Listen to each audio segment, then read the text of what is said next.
what is it which is different from the normal treatment of the doctors? You have got not only the medicine side of it, because you become the number one sports medicine doctor, and you have been with so many teams like NFL and Mystics and so many other teams. You had been the official doctor for the teams. My job is to really figure out, explore, why is that person have a disease? Why is that person sick? Why is there calf pain or back pain or whatever? What I do, I really explore why this most powerful machine, the human machine, is breaking down. Pain, which you can feel in the knee, is related to your thought. That's a mind-body connection.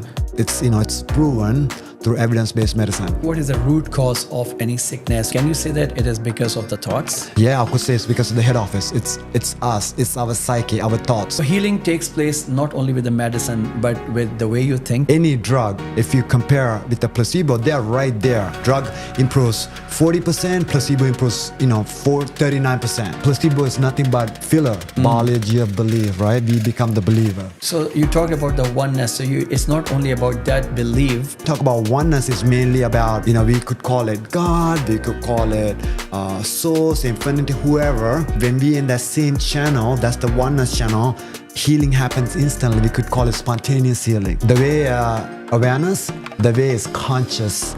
You have to be in charge of your every single thought. Every thought to me is so costly. It is medicine or poison. Why people are so skeptical? Our religious leaders, right? Hinduism, Buddhism, Islamic, Christianity. You look at Buddha, Jesus. This is what they gave us. Brilliant. This is so beautiful. I meditate. I'm very conscious. Meditation is good. There's nothing bad. Every moment is good. Paying attention to and having a focus on something what you have right now.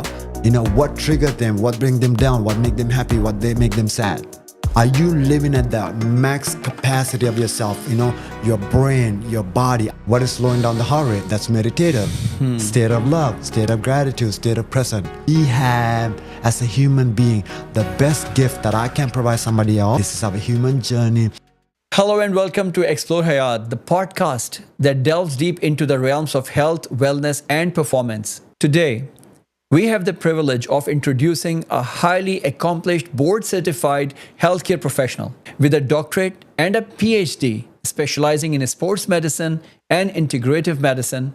He has an impressive career that includes serving as the Director of Health, Wellness, and Performance for the Washington Wizards NBA team for 17 years. He has also actively worked with the Washington Commanders NFL team and the Washington Mystics WNBA team for 8 years. His expertise extends to working with a diverse clientele, including elite professional athletes, Olympians and gold medalists, and of course, celebrities. Let's welcome Dr. Navin. It's a great pleasure to have you in our Explore Hayat today's podcast. And you claim that being number one medicine doctor and the people around the world, those who have tried every medicine and physio, etc. So you are the one who work on them and fix their issues. So please tell us what is behind that and a little bit of a background. So thank you so much, Kashif, for having me. I'm so grateful to be here. I love the explore, right? The title alone is explore. So I think that's what I do. I really explore why this most powerful machine, the human machine, is breaking down, right? Why have they gone to 5 doctors on 10 medicine and 5 surgeries, pain for 10 years? Why? Why? What have they missed? Because I really truly believe that when we have the right key, the door will open up. All right. So I just really feel that, and I know that we haven't found, that patient need to be 99% part of the healing, the health journey, and 1% is the doctor, 1% or less, right? What happened is that a lot of people give the empowerment to the doctor. Now it becomes a 50-50. But I really truly believe when you become the owner of your health, you get better. So my job is to really figure out, find out, explore, why is that person have a disease? Why is that person sick? Why is there calf pain or back pain or whatever, the cholesterol not being cured, solved, resolved, just like a paper cut, right? Paper cut, when you get a paper cut, we get healed. 3 days, 5 days, 7 days is gone. Everything in our body is a paper cut. There is a cut, there is blood, there is inflammation, there is a disease. And why didn't the body take care of it? So when we figure that out, the patient is healed fully. So that's the difference of somebody in the middle of the ocean or in the middle of this river. You know, what we do as doctors is we continue to send them a life vest year after year. But what fun is it if you're in the middle of the ocean with 10 life vests or 5 life vests, right? You need to come to the land, the beach, so you could sing, dance, eat, explore this beautiful, beautiful universe. Right, right. So, Dr. Navin, most of the doctors, of course, they check a patient's history, the background, and then they do tests and the diagnosis. And after that, they find out, okay, what is the root cause behind it? So, what is it which is different from the normal treatment of the doctors? So, please tell this difference first. Honestly, I don't think it's any different, Okay. right? Your mom cooks, my mom cooks, but when we go to Gordon Ramsay, there's something different about it. What makes him that much better, right? Millions of people play basketball. Why LeBron James good? Millions of people play football. Why Ronaldo, Cristiano Ronaldo that good or Messi that good, right? Very humbly, I want to say like, it's in me. It's Cristiano Ronaldo's in him. Messi's is in him. LeBron James is in him, right? It's something part of me that I am able to see. Like I see and understand, which I didn't know why. When I studied sports medicine when I was in school, and I didn't understand, like, I just got it. Like as soon as I read the word, I got it. When it comes to math or history, I couldn't understand and I couldn't remember. So it's something that it's built in me, you know, that somebody put a chip in me and it just makes sense to me. Right, right. So it's a combination, what I see in you, because when I learned about you and I was just checking, so you have got not only the medicine side of it, because you become the #1 sports medicine doctor, and you have been with so many teams like national NFL and Mystics and so many other teams. You had been the doctor for them, the official doctor for the teams.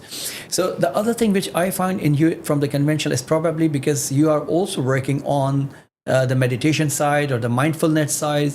How much does it help you to really help patient to cure? I think this every part of it, right? If somebody has a knee pain, we do a surgery, and if their heart rate's at 100 the whole day, their body is slowing down the healing, or they won't heal, or it's going to prolong the healing, right? What is slowing down the heart rate? That's meditative, state of love, state of gratitude, state of present.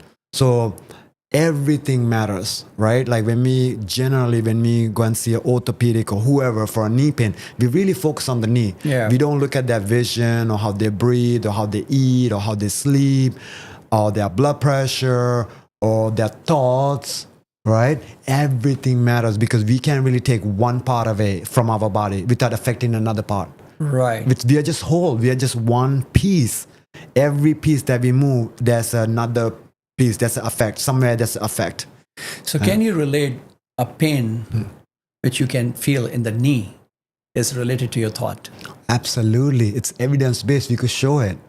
Because say you have a pain, we could test it, you know it, then we could do a treatment to downregulate or get you from a fight or flight to parasympathetic. Again, all this will first we got to figure out, we got to evaluate. But when the body downregulates, most of the time pain is gone, right? Most of the time, the treatment that we'll do to the knee affects 1,000 times even more. So that's a mind-body connection. It's proven through evidence-based medicine. So if we say what is the root cause of any sickness or illness or a disease, so is it, can you say that it is because of the thoughts? Yeah, I could say it's because of the head office. It's us. It's our psyche, our thoughts. That's where the root cause started. You know, if you're walking down the street and if you get hit with an accident, right now you have accident, so yeah, that's acute. Okay. But why are we healing slowly? Or why we have a secondary pain? That's thought. Right. Or if you have a paper cut, why is it taking 2 weeks to heal instead of, it should heal in 3 days or 5 days or 7 days, you know? Yeah. So healing takes place not only with the medicine, but with the way you think. Does it also help in healing, or this is the way it helps to heal? It's the only way. That's a book that I'm looking at. It says you are the placebo. You are the placebo, yeah. Right? So there's so many studies that shows. One of the study on that book that I love is that I think he takes kids from Japan and he put poison, not Dr. Joe, but that's a study that's in that book that's talked about. They put poison ivy on one hand and they said, oh, this is nothing.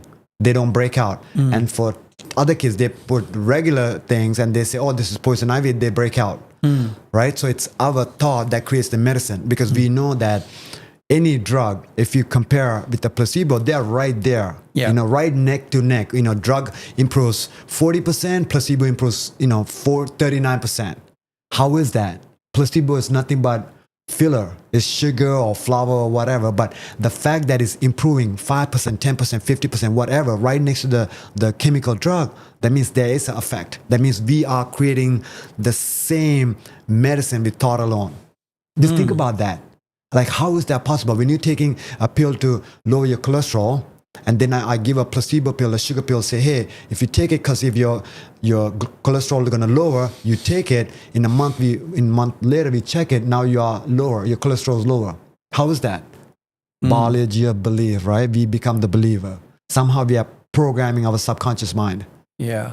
It's magic. It's Dr. really Navin, magic. I want to say in this regard, I come from Pakistan originally, and then we have got some countryside. Maybe this is the same in other parts of the world as well, probably in China, India, many countries.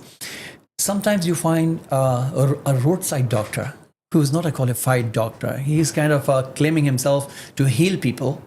And then how does he heal is maybe just giving them maybe just a sugar pill. We call it with the placebo.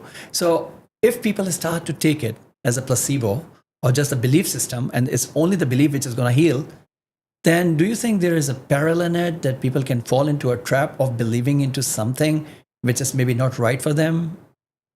I mean, if it makes you feel good, great. For example, you and I both fell down. We are bleeding from our knee, and we are crying, and mom came and gave us a kiss. All of a sudden, no pain. We are great. We could run back again. Yeah. Right? So if somebody's sick, it's a placebo, the doctor from the roadside, if they give you something, if it makes you feel good, you no longer have that disease, you no longer have that cancer, you're no longer constipated. I mean, why not use that? Wow. We don't know if it's placebo or not, right? Because they're practicing that, acupuncture, they've been practicing for thousands of years, right?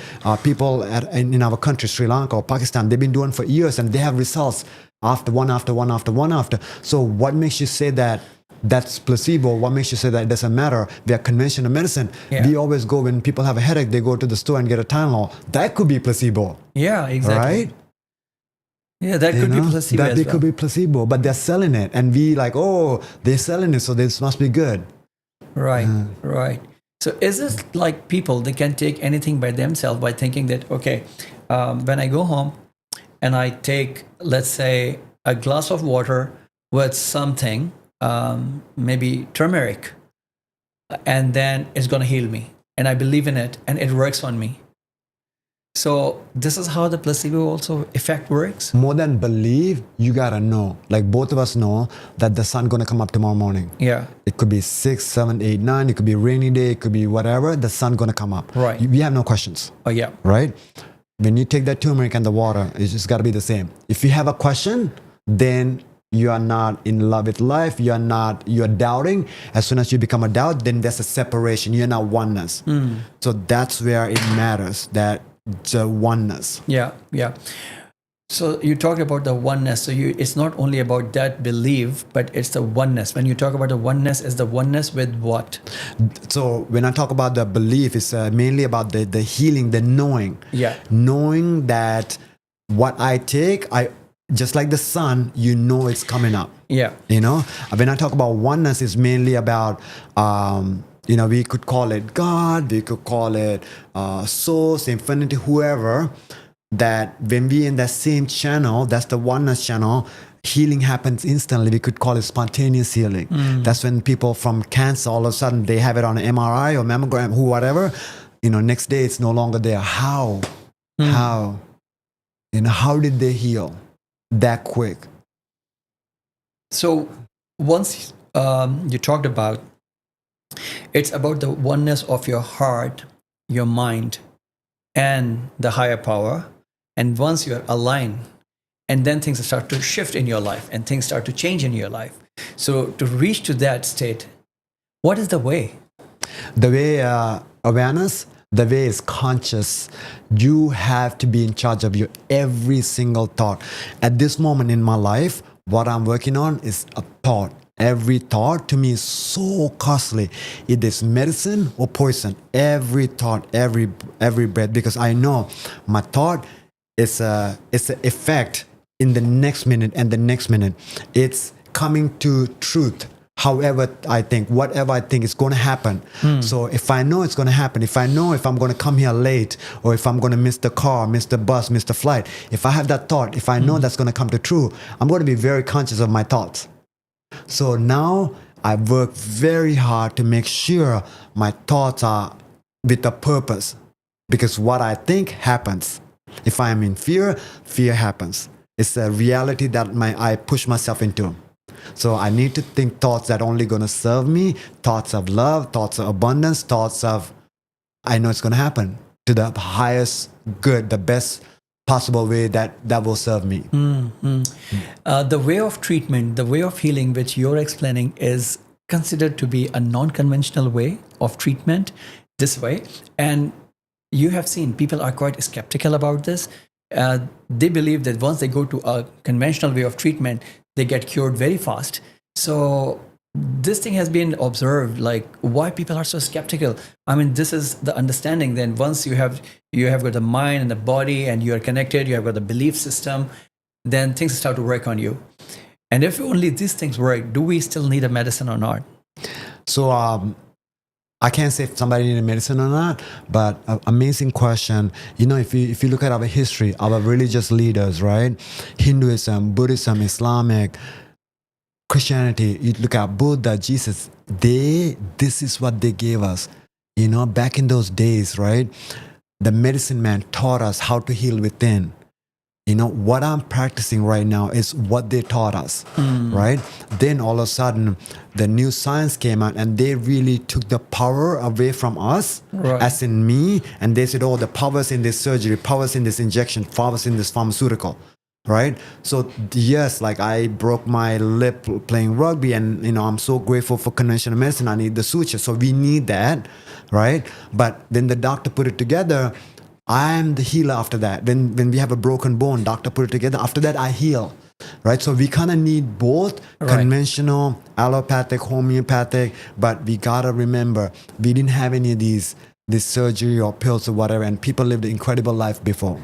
Brilliant. You know? This is so beautiful. So it's a combination. It's a combination. Yeah. It's absolutely a combination, because it's great that we can, you know, somebody falls down somewhere, break a bone, we could go to ER, get it sutured, get it fixed. Just beautiful. Makes that process that much faster, right? Then you got to do the healing on your own, which again, this is coming from our ancestors, our lineage, our religious leader. They showed it, they proved it, they taught it, you know? Right. Yeah.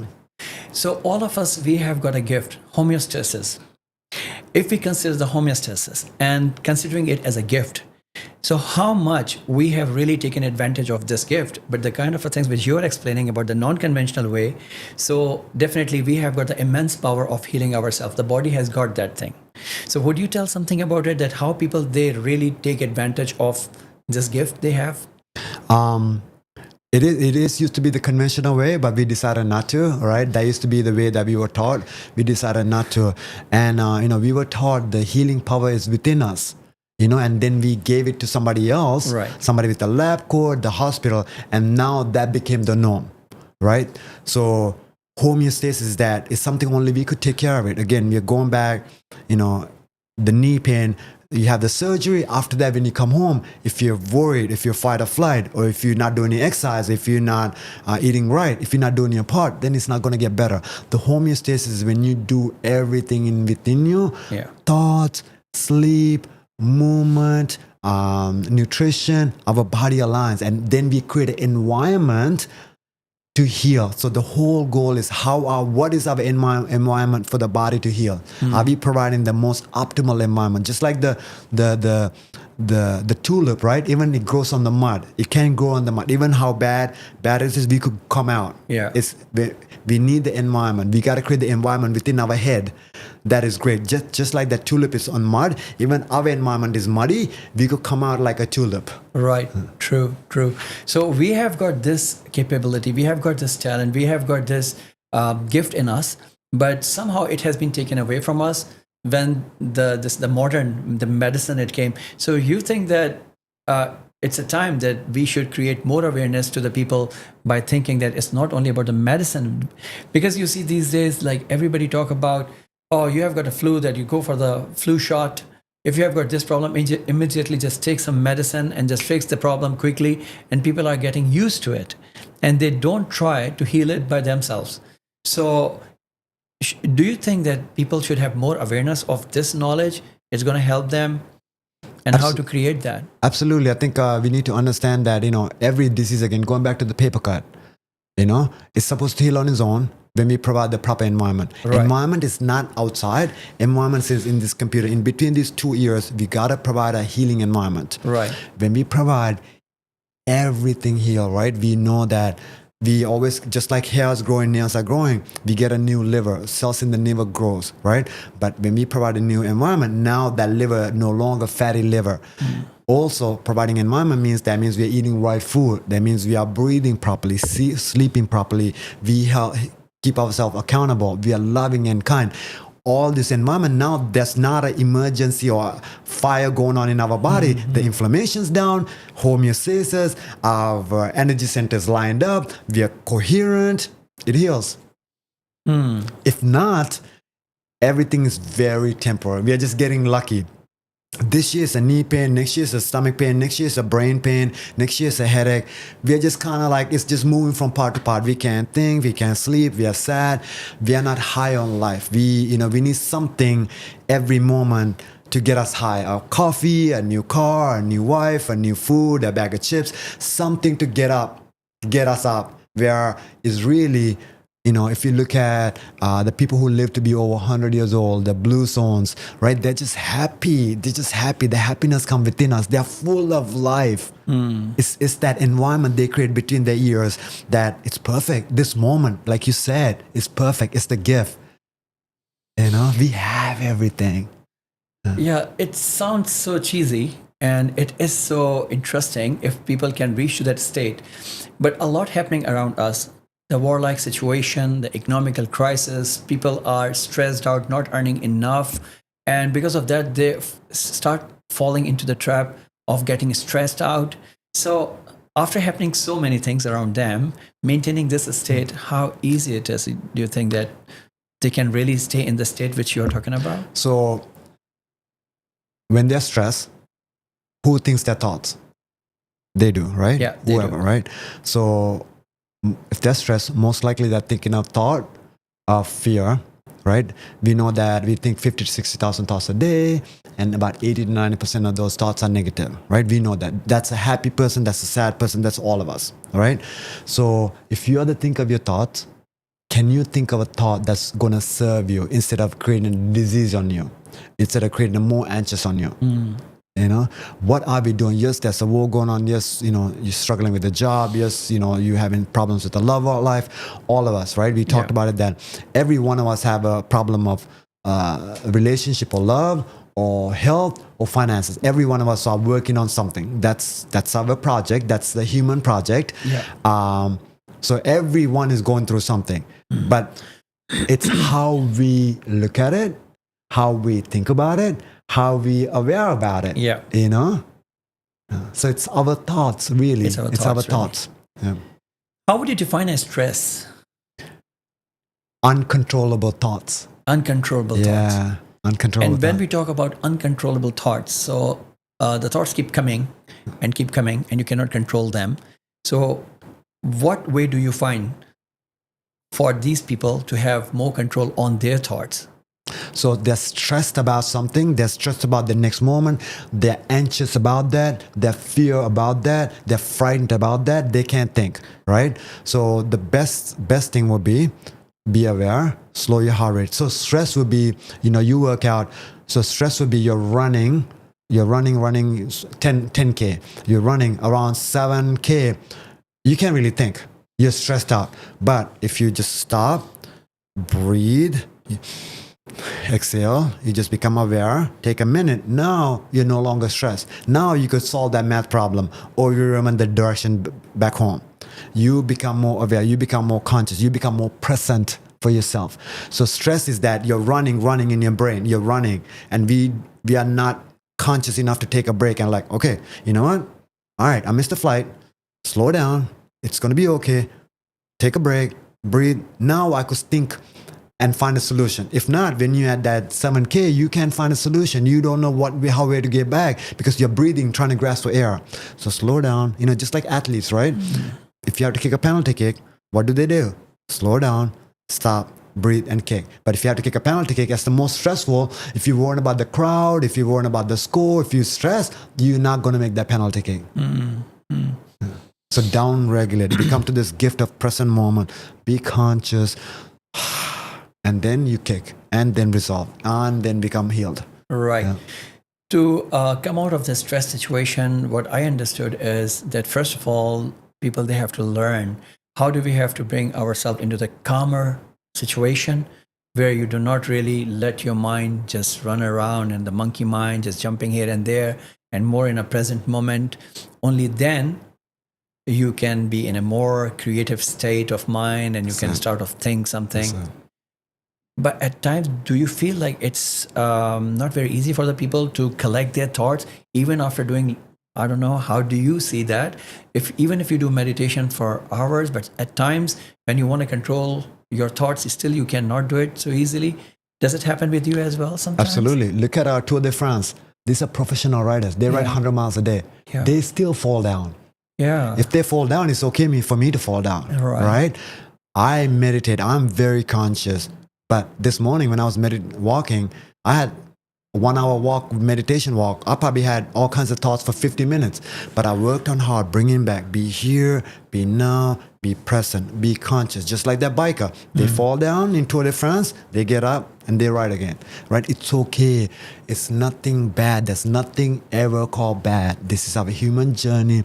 It's just the experience. Because when we start saying if it's good or bad or worse, then we are tightening, then we become stressed because we are looking for a good moment. But every moment is good. The time that he falls down on the bike is good. The time that I think of something else while I'm meditation is good. That's nothing bad. And I just fix it and move on. And I don't remember what happened yesterday. Yeah. I am in this moment of now. That guy's in the bike this moment now. He's doing the best that he can at that moment. Because if he's on the bike and thinking about 10 minutes ago, he's not present. That means he's not putting his max output. Right. If I'm meditating or if I'm here now with the patient and I'm thinking about what happened this morning, I am not giving my 100% effort. Right. I'm not present. I can't listen. I can't hear. So we have, as a human being, the best gift that I can provide somebody else or to yourself is to be here now, be present, be conscious. Be present. Be present. When we talk about being present is a precious moment. So it's a gift. Present given. Yes. It's a gift given to us. Yes. That's why it's called a present. We are giving a present every single second, every breath. Man, you know how many people stop breathing at this moment and they don't have that present?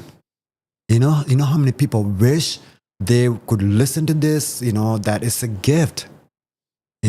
So we have a gift every moment and we just got to constantly remember that with every single situation comes a gift. Right. Every single stress, when we realize, because all of us had stress 5 years ago, 10 years ago, we felt like it was the most miserable. I'm not going to get out of it. It's bad. But looking at it from now, what happened 10 years ago, 15 years ago, 5 years ago, 5 days ago, you're like, oh my God, I'm so glad that happened.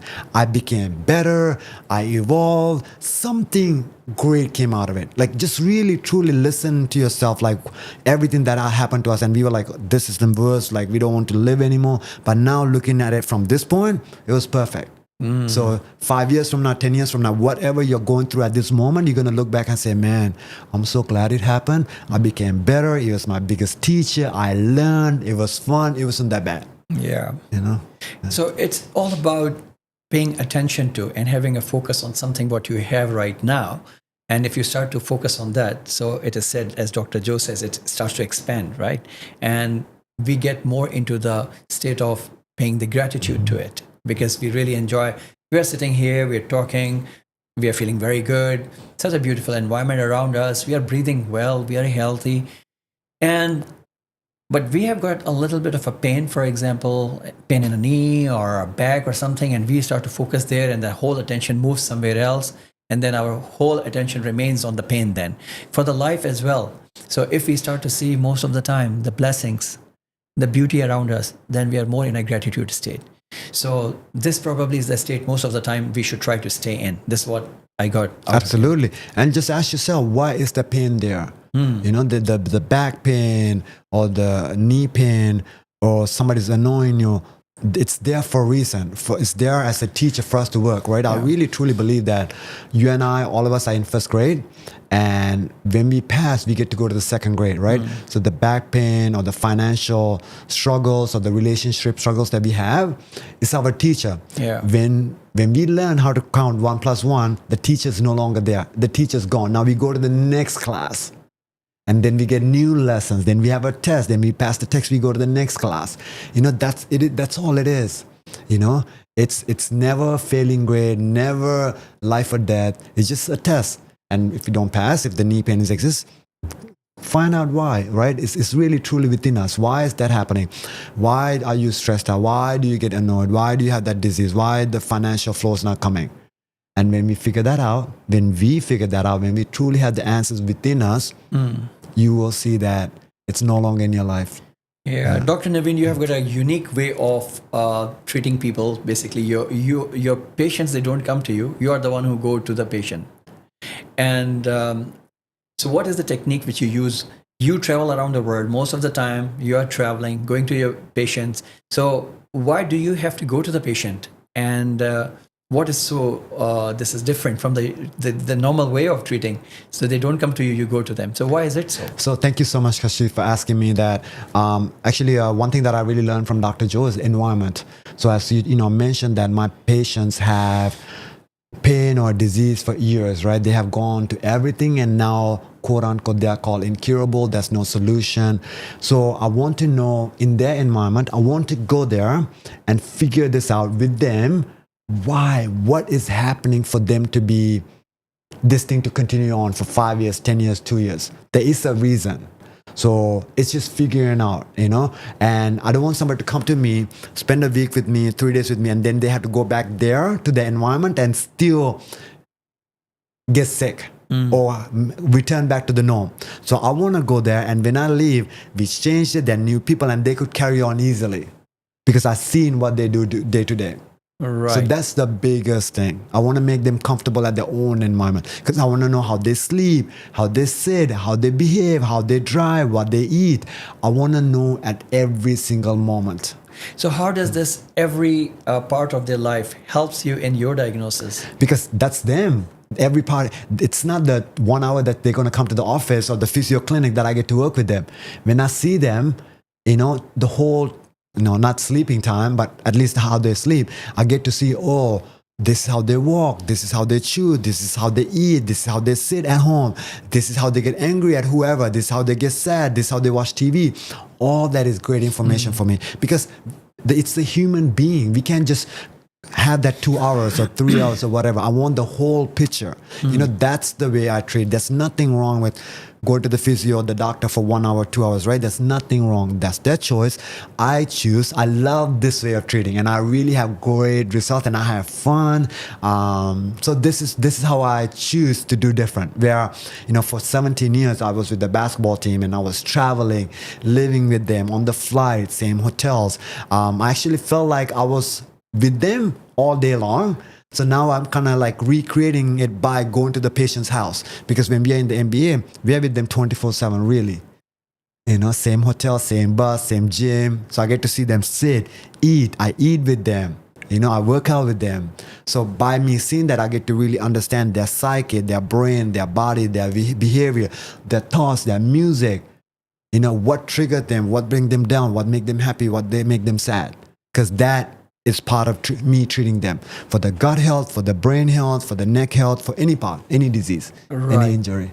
Yeah. For any injury, for any kind of a disease, any illness, sickness, it is so important to understand the lifestyle, the whole pattern of the day they spend, the way they are doing things, what they eat, what they see, how they sleep and how they talk, even. Absolutely. And what music do they listen? Absolutely, How because- does this music part work? Because that could be triggering their heart rate to be 150. Wow. That means they're sitting and listening to music, but their body is running. The engine is revving up. You have a Rolls Royce, you park in the garage. If your engine is revving up for no reason, your engine breaks down. You're like, take it to the mechanic. Like, I haven't been driving this for years. Why is this engine breaking down? Right? Because somebody's revving up the engine. So if you're sitting there listening to this music, if it's revving up, that means when you go to sleep, you're not getting your deep sleep, REM sleep. Right now, you're forgetting it. Now you have dementia. Now you have Alzheimer's. The brain is not repairing. The body is not repairing because of what you did with that music. Right? So it's very important that I understand your vitals. I need the dashboard, right? We need to know how fast you're driving in that speed limit. I need to know your check engine light. I need to know your temperature, hot or cold. I need this information. Again, this is me. This is how I practice. It's nothing against anybody else. This is what I prefer because people are coming to me already seen or failed from seeing others, right? And the pain been lingering for a long while. So I need all the information for me to, I don't want to say quickly fix, but to figure out, to open the door with the right key. So, when I have that information, I find the right key and it's easy for me to open the door. Right. So you have got so many keys to open so many locks. Because as you mentioned, every human being is different and the treatment is different for each individual. So it means you have got a different key for everyone. No, actually, I don't have any keys. The patient has the key. Oh, the patient has the key. So you don't go to the healer to get healed. You go to the healer to awaken the healing response within you. So you come to me. I don't give you a key. I say, Kashif, your key is right there. Find your key. Yes, I help you. I guide you. I'm the GPS. Right? You the driver. I'm going to say there's a police officer there in 3 miles. There's a stop sign in 5 miles. There's a broken car. You could keep going at 100 miles an hour and get a ticket, or you could turn around and not get a ticket, but it's up to you. I am providing, it's your choice. When I can give a patient a choice another way, education is great, but education about yourself is empowering. Education about the patient is empowering. Information about the patient, hey, this is what you do. This is your sleep. This is your cholesterol level. This is your statin level. This is your insulin levels, whatever the levels, right? And this is what happens when this person come to your room. Your heart rate goes up or your blood pressure, whatever the information that I can give HRV about themselves alive at this moment. You want to fix yourself. It's your choice. People love being healthy. People love working on themselves. So my job is to provide them one-on-one. And that's what I love. I love just helping them one-on-one.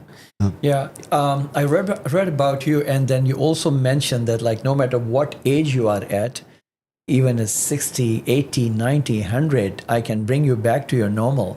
So how do you do with the aging factor? What we want to do is to be the best version of ourselves. It could be a 14-year-old basketball player or a 90-year-old golfer. Are you functioning at your max capacity and pushing at that level? Are you being the best version of yourself? Are you being the CEO of your life? Right? So my job is I'm going to audit you and just show you if you're being the CEO, if you're being the max version of your life, this is what's going on. And I give you so many choices, and now it's up to you. It's up to you to drive the car, your Rolls Royce, however you want. You could continue to go backwards, continue to drive the one way, continue to go in the jungle, whatever you want. But now you know, you have the information, you have the choice. It's up to you. You're the host. You keep saying you're thirsty. I'll bring the water for you. It's your choice to drink it, or you could continue to cry. You could continue to do whatever. My job is to not even bring you the water. Just show you like, hey, Kashif, the water's right there. It's right next to you. It's been there the whole time. Yeah. Is there any way to reverse the age process as well? I would think so. I don't know. That's such a big word, right? Longevity is such a big word. It's the biggest word is, can we be the max version of Kashif? Are you living at the max capacity of yourself? Your brain, your body. Are you pushing your Rolls Royce, your Ferrari at the max level? Or are you pushing your Rolls Royce at 1%? Are you struggling every morning when you get up? Do you have full of energy? Do you have full health? Are you in love of life? So to me, that's living now. Right? Tomorrow is not promised. We could go down on the road. We don't know about tomorrow. Yeah. So it's now, and I'll be giving everything. It's a Christmas. I'll be enjoying this present. Right. Yeah. Right. It's a game. It's really a game. I'll be having fun with the car that we have right now. So I was listening to a podcast just recently, and you being the #1 sports medicine doctor, and you can tell like the lady, she was telling that the age which restricts us from doing lots of things. For example, a person who is at the age of maybe 60 and he feels like, sorry, I can't play tennis anymore. So that's his or her personal choice for restriction. So do you believe this is all, or there is some sort of a restriction because of the age factor, like the bone density changes and the heart rate and overall blood pressure and everything changes with the time, with the age, or they can still do the same things what they were doing at the age of their teens or early 20s? I love this question. You know why? What comes to my mind is that if you go to Google right now, if you put a 100-year-old running a marathon, that's a person. If I Google 90-year-old bodybuilder, that's a person. If I put a 70-year-old tennis player, actually, by the way, I had a tennis player.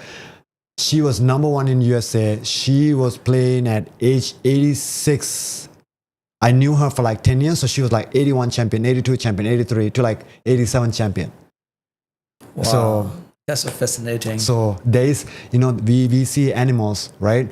We all of a sudden see a white pigeon or a different colored tiger, right? It's possible. Everything's possible. But it's the thoughts that we tell us. If I tell you, oh, I can't jump over this table. You think I'm going to jump over this table? There's no way. If I tell you that I can't go and play tennis, there's no way. If I tell myself I'm not going to run the marathon, there's no way. It's what we tell us. And then the body adjusted to what we tell us. I mentioned to you, as in my day, every thought matters. So if I say, oh, I won't be able to run tomorrow, well, that's what's going to give me. If I say, no, I'm going to get up in the morning, I'm going to run, my body is going to be not sore, that's what's going to give me. So every thought make a reality. It's a reality imprints, So that's why it's what we tell us. If you say, oh, I'm 65, I'm not going to play tennis. But if you Google, you're going to see people are 10 years older than you, 20 years older than you playing tennis. Right. So it's up to us. Right. It's up to us. Dr. Navin, you had been working with top athletes in the world. And what is one thing which you found out that they have in common? Oh, they know they're the best. They know that they're the best. They know that they're the best and they already did the work, right? They practice harder than anybody else. They put in the work. So they have the 3D work, and in 5D, they know that, okay, this guy's taller than me. They're better than me. They put in the work, but they know that my attitude is beyond anybody else. They have a belief that they're gonna do it way more than the other person, right? Say if you have two athletes that's same height, same strength, same everything. You're an athlete, and what is that one thing that will push the other person 1% better? It's the mind. It's the psyche. I want this way more better than the other person. It's the will, the intent. They want it. So the elite athletes, they want it so bad, more than anybody else. Wow. Yeah. And same thing going back to your tennis player who's 65, who's saying, I can't go. If she wanted so badly, she will figure out a way. The body will figure out a way.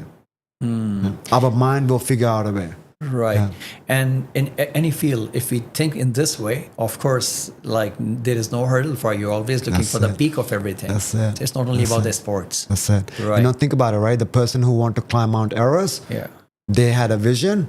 Their body took them there, right? The person who drove the Eiffel Tower, they had a vision. On the paper, it came to reality. Same thing. If you have a vision of playing tennis or becoming the CEO, manifesting the car, you have a vision and the rest will happen. But if you have a vision and if you're doubting, then there's no vision. You spoil the milk, right? You spoiled it. Yeah, that's so true. So you got to be like, okay, Eiffel Tower. But if you constantly think about, oh, this is not going to happen, well, it's not going to happen. It's the thought, biology of belief. It's the consciously creating your own reality with thoughts alone. Yeah. What you think is what you become. What you think is what happens. Yeah. So there's a football player, USA football player. He's a coach now. He said, when you feel good, when you dress good, you feel good. When you feel good, you play good. Right? It's the feeling. Like we feel great. I feel good. I'm look good. I'm going to go and play that much better. It's the swag about ourselves, right? It's the thought that we say like, oh my God, I'm going to do this. You are up now, Yeah. So these players, like top athlete, when we talk about, you work with so many celebrities and the top athletes and all of them. So once you reach to certain level, the pressure is so intense. And you realize it somehow that the pressure is being felt by them. So how do they handle this pressure? Because they don't have pressure. They don't take any pressure? You playing tennis, you're playing basketball with your kids. It's exactly how they play when they play in the TV with 20,000 people watching and millions of people watching on TV. Yeah. They're just having fun. They're in the flow. It's the flow state. They're in such a flow. They don't hear, they don't see anybody in the crowd, but they see everything behind them. They hear everything behind them. They taste the ball, they smell the ball. They're in very heightened, very enlightened stage. They're very conscious. So nothing get to them. They are very programmed in their brain. Like that's why, you look at incredible people like LeBron James, they'll remember the play that happened yesterday, the day before. They know because they are in a very heightened memory, heightened, very alert. So nothing gets to them. Yeah. So how do they reach to that state? I think it's practice. It's practice? A belief, a practice, Yeah, that's no different than, they are no different than you and I. They're no different than, who's listening to this podcast. They're no different. They work, they got in there, and it's us. It's all about us. And working on it, working ourselves. When we quieten our mind, we have everything what we need. We talk about you being the part of Dr. Joe's retreats. So you have done several retreats and even the advanced follow-up one as well. So would you tell something about what Dr. Joe's retreats all about? Because we all listen to him, we all read his books. But it's such a great experience for us to learn from you. Oh, truly magical. Dr. Joe is a genius. He changed my life, my family's life.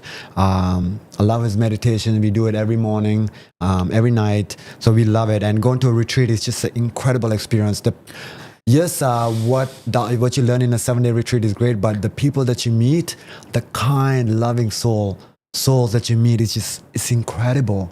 The conversation that you have during the breakfast and lunch, and to see the other human beings like become empowered. They done the impossible. They overcame themselves.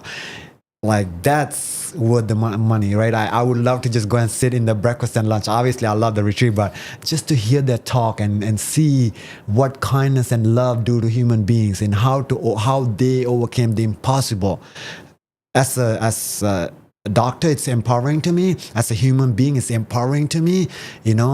Just like I'm at awe every single day. So I've been to 7 days, one advanced follow-up. This, next weekend we are going to one, and we love it. We absolutely love it. Highly recommend it. Highly recommend it. Absolutely. Yes, Great experience. Great experience. Because, we're just working on yourself, right? Like, when do we really work on ourselves? When we go to a retreat like that and we really, without even going, when we really read the books from Dr. Joe and really understand it's about us. It's nobody else. But we really, as a society, we learn how to point fingers, right? But if you point, there's 3 fingers coming at us. So when we really learn about self, and when Dr. Joe's book, Breaking the Habit of Being Yourself, because the habit is everybody else. Oh, you did this to me, you were treating me bad, you were whatever. But when we come to us, find the love in ourselves, in our heart, then heart to the brain to the divine.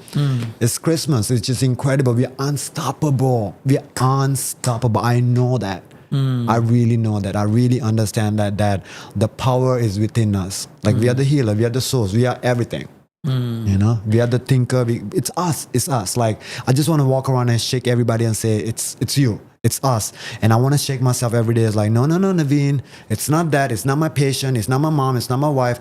Navin, come back to me. And I practice that every moment, because we are trained, our monkey, our unconscious mind trained to go everywhere else, but I'm going to eat after what grocery store, what patient, this, wife, mother, whatever.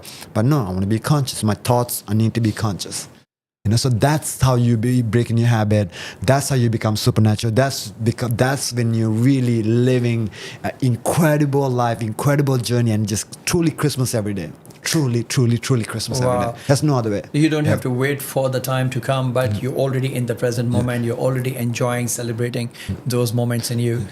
Because that moment may never come. Because what happened if after this podcast, I don't have a moment? What happened after this podcast? I'm done, right? I'm hoping for something and I miss this moment. I miss this moment with sitting with you because I'm somewhere else. This Christmas present moment, I missed it. Yeah, and I'll miss that moment too. Yeah. So being here, being conscious, being very present, I got everything that I need. Yeah, so true. So when you study the medicine, that's the conventional way of the medicine, and then you are bringing your mindfulness and joining together, helping people to heal. So, do you sometimes feel challenged from some sort of a contradiction between what you learn in the conventional medicine and through this kind of a way of treatment?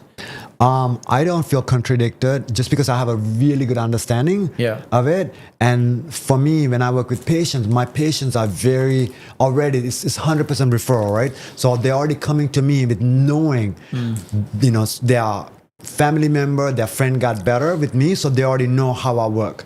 So it's just easy the way that I have set up my business, my life. So that's really a contradictory.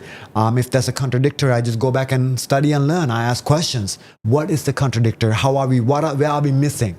Because if you wrote number 6 in my hand, I see it as 6, you see it as 9, right? Correct. So there's no contradictory. It's how we see Perception, it. yeah. Perception. So if you and I sit down and talk about, hey, Kashif, what's happening? Why are you seeing 9?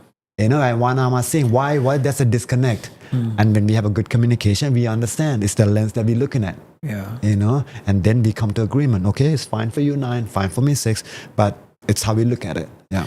Yeah. What do you say about once again, I talk about the conventional medicine because you got your degree and you have got the accreditation for that and you are affiliated with certain authorities or association. Would you mind to share a story of any of your patients who gained through the health and energy, the way of your treatment? I mean, literally, every single day, somebody gets better. Generally, somebody, come with the injury or pain. Okay. And we just figure out, I had a patient, I have so many patients that's just been, pain for 10 years. And then, one session, they're pain free. When we are able to really figure out why the pain is there, what can we do, and how I can empower the patient. As soon as I empower the patient, as soon as the patient take charge of their pain or the cause of the pain, cause of the disease, pain is gone. Pain is really gone. Yeah. Any example? Any real life story? Oh man, I wish I could. Something would come to my mind. Even yesterday, I had a patient that couldn't sleep on his back, right? So he's in my treatment table. Obviously, I did the blood work, all that stuff. But mainly, he couldn't sleep on his back. He couldn't sleep. He can't sleep for more than 10 minutes. And within a few hours, he was sleeping. He was sitting. He couldn't believe it. He just couldn't believe it. The pain is gone. Yeah. So again, it's coming through my skills, it's coming through the patient, it's coming through empowering the patient.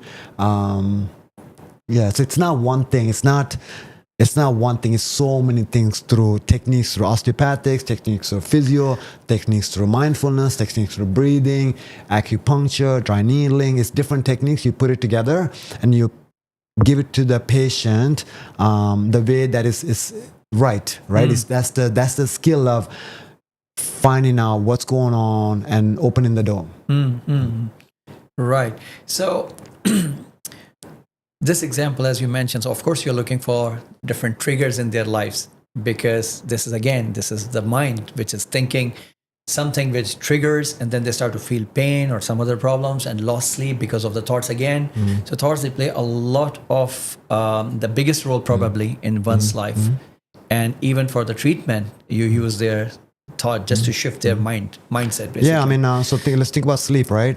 So say you have perfect thoughts, but if you're looking at the blue light glass on the phone, then the body won't go to sleep. Okay. Right? So yes, we have to get the room temperature down. We got to get the blue light glass out. We got to eat, if they're going to sleep at 10, we got to eat about 3 hours before. So we have to do those, right? Then we go to bed and then, we are thinking so much. That means we have so many computer screens open. We got to close the screens in their brain and they can go to sleep. Yeah. Right? So we have to, I call that the 3D doing. The not looking at the blue light glasses, getting the room temperature down, eating early. That's the 3D doing.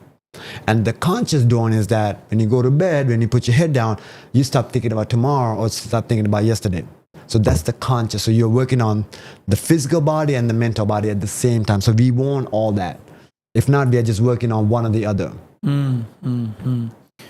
So these days, people, they are quite habitual of using these devices before sleeping. So you wouldn't recommend them using it before sleeping and it affects their health. definitely. Even the posture, it is changing the shape of their body. Sometimes people, they have got this bone growing because most of the time head down. So would you recommend something for the people, those who are facing these problems in their life, what they should do and what they shouldn't do? So we know that testosterone really built around 11 to 2. That means we need to go to sleep maybe 10 or 9, because it takes some time for us to the body temperature to regulate, get the heart rate to lower, so we can quit the testosterone, right, for a guy. So if you are not doing that, we know we are harming ourselves, right? So say if you're a night shift worker, we just got to understand, we just got to understand that's the only time the body heals and repair. So you could probably do it for 5 to 10 years, but there's going to be a breaking point, right? I could keep on hitting this wall behind me. At some point, it's going to start showing, right? Wear and tear and cracking. Even the strongest wall, at some point, you take a hammer and start hitting, it's going to break down. So we got to understand that if you're going to spend money, you got to put money in the savings account. If you're going to abuse our body without any sleep, nutrition, mindfulness, and exercise, that's going to be a cost. So knowing that, we got to put money in the account. So we got to put the sleep in our body, the nutrition in our body, mindfulness in our body, and movement in our body. If not, it's going to break down sometimes. So we cannot break the fundamentals. Like this is a car, right? Our body is a car.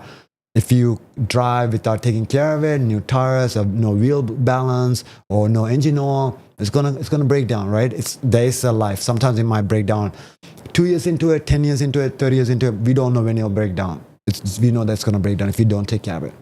So some people having a job which is a night shift job, and they have to do it. So is there any time frame they should be continue doing this job, and after that they should stop to bring their body back to the normal?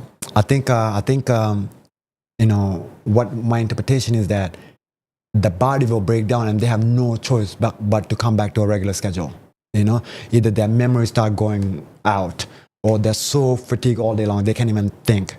Or they kind of have some kind of imbalance in their labs, right? Stress markers are high, cortisol is high. Something where you will see the signs of breaking down. You see your signs of they all of a sudden looks agey, right? Losing whatever, right? So gaining weight or losing too much weight. Something that's going to be an effect. We cannot continue to push. Just like even people who drink, think about it. Yeah. Water, too much water, they die. Water is the most purest and the cleanest thing. New York Marathon, somebody dies because they drink too much water. Too much of anything, even working out every day, 10 hours a day for 10 years, something going to happen, something going to pop. Right. You used the word homeostasis. We love being perfect, Yeah. But if you constantly pushing, Dr. Navin, the way of the medicine, the practice, what you are doing, it's not just a conventional way, but you are mixing it with other things as well. Then how many of the doctors do you find they're doing the same things, that combining these two techniques together? The new people are coming out, like Dr. Joe even has I did a program with Dr. Joe. It was like 120 doctors, all different type, PhDs, doctors, and people are start learning. People are very interested in really combining I call it conventional, allopathic to homeopathic to natural medicine. People try to bridge it just because when we go to retreats, we see so many doctors themselves taking it, right? So now they want to practice, the ER physician, the psychologist, the specialist. They learn, they see miracles and magical in their life. So now they want to show that to the rest of the world, the rest of their patients. So a lot of people are coming out. Yeah. Right. Yeah. So it's a very good thing to understand different fields and then joining together, find the best result out of Absolutely. it. Right. It's human being, right? We cannot isolate any part. It's a whole. Yeah. It's a whole. It's a person. Yeah. Yeah. That's so true. And I have seen you doing different workshops, the medical workshops, health workshops in Tanzania and Ukraine and Zanzibar. So what these workshops about? So what do you teach people? So thank you for asking. We just came back from Jordan. We had a workshop last week, just one day. I think it was like close to 90 kids, so close to 100 kids. And we just, my friend Alex, and we had a basketball player from Lakers, Rui. So they would do the court, I'd do the court work with them. Then really have a conversation about yeah, the practice is great for 2 hours, 3 hours. What can we do to become a better human being and better basketball player outside the court? You know, how can they stay healthy? How can they 10x their performance? You know, how can they feel more energized? So we just have question and answer, just, like listen to this podcast, somebody would ask a question and I would, share my knowledge and my experience with right. them. Yeah. So, Dr. Navin, if somebody wants to invite you for this kind of workshops, so do you also go, or you organize yourself first? And how does it work? It's pretty much organized. Somebody else organized. Somebody organizes. Yeah. Then they, reach out to me and say, hey, do you mind coming? I was like, yeah. Right. Because I don't know if I have the skills to organize it, but if somebody does the work, I'm there. Dr. Navin, it's really a great pleasure talking to you. And of course, we want to continue talking a lot. And I do understand about the time constraint, seeing your busy schedule, traveling this country and that country and taking time today. So before we part, I want to ask you if there is a message you want to give to our audience, those who are listening to you, what they should be doing in their lives, they should do or they shouldn't do to improve their overall well-being and their life. I just only can share the information that I have and what I do. I love to tell people my success story, my personal success story, and what I work on, right? So that means I really have a good understanding. And at this moment, as I'm sitting with you, I really realize that everything outside is great, right? But the real work that I have to do is in myself. So I really work very hard on listening to myself, being present and silence, just really quiet my mind, just sit down 10 minutes or 30 minutes or 1 hour and really sit down and see what's the chatter, what is happening in my head, right? Is my thoughts loving, kind, compassionate, or is my thoughts fear-based? Is my thoughts plan B-based? So when I know it's fear-based or plan B-based, I just come back to this moment here and now and just be in gratitude, be in love, and be in abundance. So I know that I'm the thinker of my thoughts and come here to this moment and make very conscious thoughts. Yeah. Conscious thoughts and conscious actions. Yeah. Whatever you do, better do consciously, not just flow with unconscious. I want to make sure it's coming from me. It's Navin. It's done with intent and will, because I know it's going to manifest. The words that are coming out of my mouth is going to manifest. So if I'm in the negative frequency, negative vibration, negative channel, that is what I'm going to get. True. If I think of abundance and love and gratitude, the next person that I meet out of the elevator is going to be kind, loving, abundance, gratitude, right? If not, when I get out of the elevator with fear and angry, the guy going to bump into me with anger and fear. So it's just a reflection. Yeah. My thoughts are a reflection of what's happening in front of my movie camera. Yeah. So beautiful. Thank you very much, Dr. Navin, for being the part of my podcast. My pleasure. Thank you so much for having me. What you're doing is very empowering, exploring ourselves, exploring you, right? That's what life is all about, you know. Sure. There's nothing ever wrong, nothing ever perfect, because we're always exploring and figuring out what's best for us. How can we enjoy this human vacation? And it's about learning. It's about exploring. I love the title of your podcast. I love what you're doing. Thank you so much for having me. I really appreciate you. It's a great pleasure. It's a great pleasure. And when you talk about our human experience, so we are here experiencing everything in this world. So how best we want to have this experience, it's up to us. That's it. Yeah. So all these experiences, because of the actions what we are taking, because of the thoughts what we have, because of the belief system which we carry with us most of the time. Right. And so we are creating our own lives. That's it, my friend. That's it. And enjoy while you're creating it. Create an incredible life. You're creator. You're the creator. You're the designer. You're the architect of your life. So create a beautiful life. Yeah. You'll see what we were thinking is what we were thinking 5 years ago is what's happening right now. Right? Knowing that, create a beautiful life for the next moment and the next moment and the next moment. It's an experiment. Practice it, and people will see it. Whoever's listening to this podcast will see it. Yeah, definitely. Beautiful message. Thank you once again. Thank you so much. Thank you, my friend. I appreciate you. Thank you.